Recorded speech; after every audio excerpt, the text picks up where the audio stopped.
Fitzy and Whipper with Kate Ritchie podcast. Tom, have a look at him with his smug little smile over there. What have you got for us? We haven't done this segment for a while, Tommy. Are we going to do the opener? Let's get into it. Fitzy and Whipper with Kate Ritchie's. Everything can be known. Past, present, future. Am I the only one?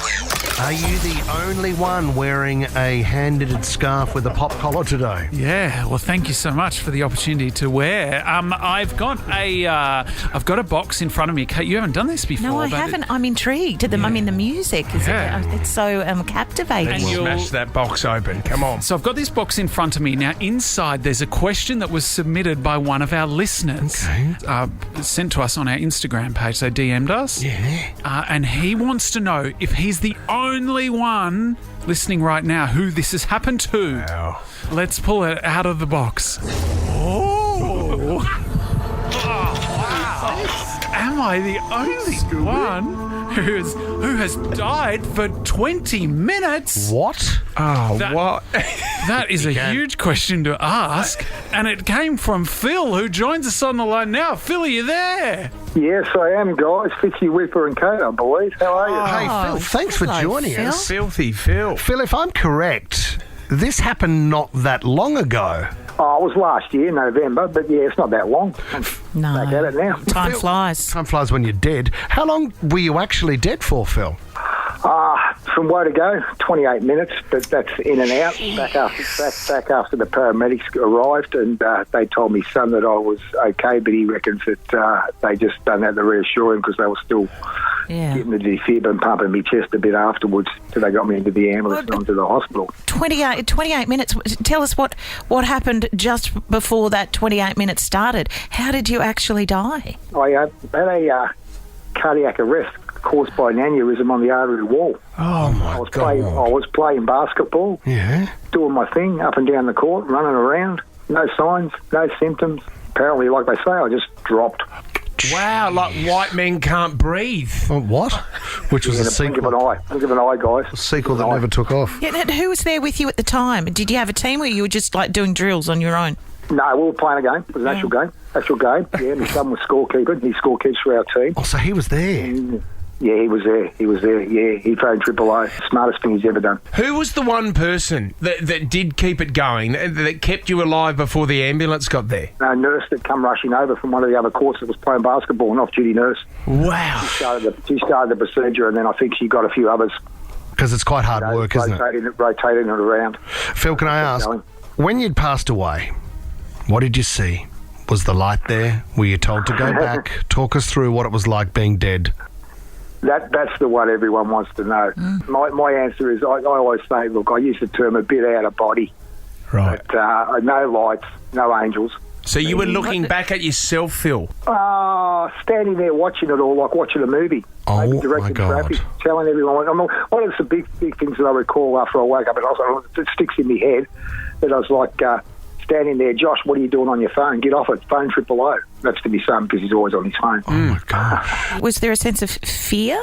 Like when you're watching the scene unfold, did you know you were going to come back? Well, I didn't know it was me.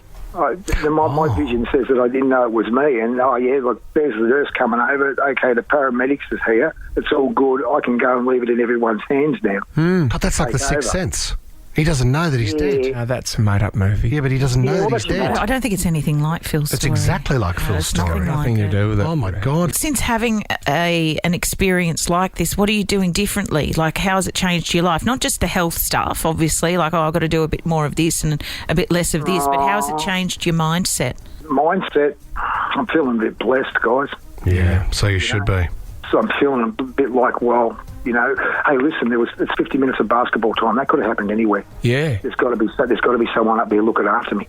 Oh, Seriously, must. Did they finish the game, Phil? Who won? Doesn't really matter.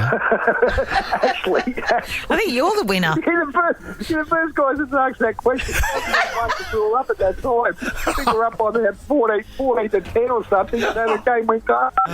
So you weren't faking a turn because you were behind. You didn't throw the game, did you, Phil? You stuffed it. You Your cheat. heart attack stuffed it for the team. Don't laugh too hard, Phil. You'll die again. Oh, no. I was wrapped when I saw that we won the game. Oh, that is fascinating, mate. Well done. God. Well done. So That's why we need a defib at every sporting event. Yeah, defibs at all sporting events. Everyone do their CPR. It's so vital. People need to get out there and do that. That's a serious message, Bart. Good on you, Phil. Are we looking for people who have just passed away, Tom, and come back, or people who have died for more than 20 minutes? That's going to be tough. That's going to be tough. So, is Phil the only one who has died and come back before? Bring in your great stories now. Call, yeah? Thanks, Phil. Thanks, Phil. Lucky Phil. Ali and Thornley, welcome to the show. You're a nurse. Yes, But you actually died for 2 minutes yourself? I did. I was only 17 years old, and I was on the operating table, and I had a cardiac arrest. God. So can I mean, you wouldn't, being under, you wouldn't remember too much, but obviously, did you? I remember it all. Wow. So what were you like, Phil, looking over? It was an out-of-body experience looking over and seeing yourself?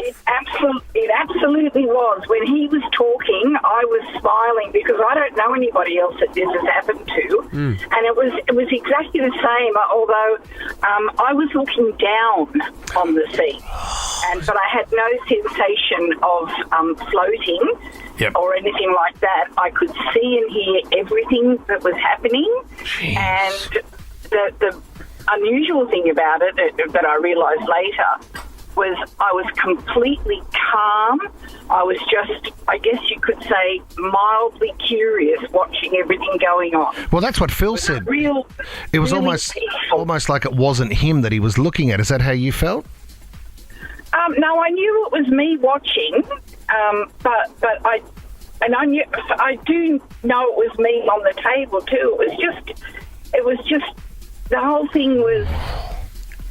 Like I said, out of body, but it was very peaceful. And at the end of the 2 minutes then, is there a feeling of kind of coming back or a jolt back into your body where you stop? Well, I mean, you said you weren't floating, but when you're back in your body and you know everything's okay? No, it was almost like a dream. Yeah. When you're looking down over a scene, but I myself didn't have any sensation of floating.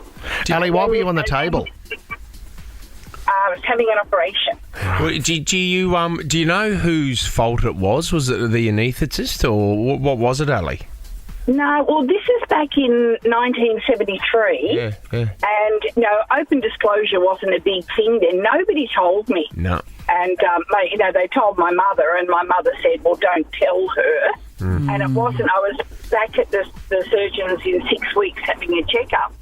And I said to him, did anything happen during the operation? And he said, what do you mean? So I repeated word for word what he'd said and what the anaesthetist had said and what he looked like and where he was and everything.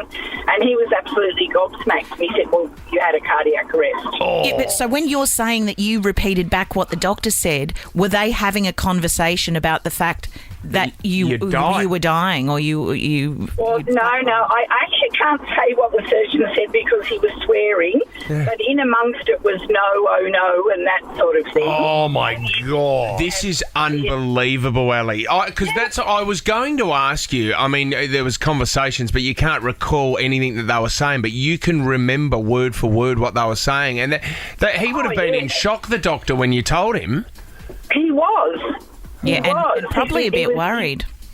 Well, I said to him, well, why didn't you tell me? And that's when he said, because your mother asked us not to. Oh, God, great story. I mean, did you come out of that with any special superpowers, Ali? Like, can you play the piano or could you speak a different language? Mate, I could already play the piano, but no, I have absolutely no fear of dying. Wow. Good on you, Ali. Thanks for your story. And that's it. That's a nice thing to come out of it. Thanks for listening. I'm so sorry, but she's just trumped Phil. I don't know about that. 2 to 28. She delivered it well, though. 28, but being able to recall an entire conversation. I do agree, though. I think back then there were things that would happen in... Oh, yeah. I have a family story where my grandmother passed away on the operating table, and I don't think anyone ever really got the full story. Did she come back? No. Oh. So that's a story for a different phoner. See, When did your granny die? Yeah. See, this is... Sorry to bring it all down. Well, you don't know. Because Thursday. I asked, when I had my third or fourth knee reconstruction, I asked, is there any chance I can get a video just to see what you guys are doing in there? And they looked at me and went, No. What, us videotape ourselves doing surgery on your body? I don't think How so. vain. It's when your career died. Gone. Fitzy and Whipper with Kate Ritchie is a Nova podcast. For more great comedy shows like this, head to novapodcast.com.au.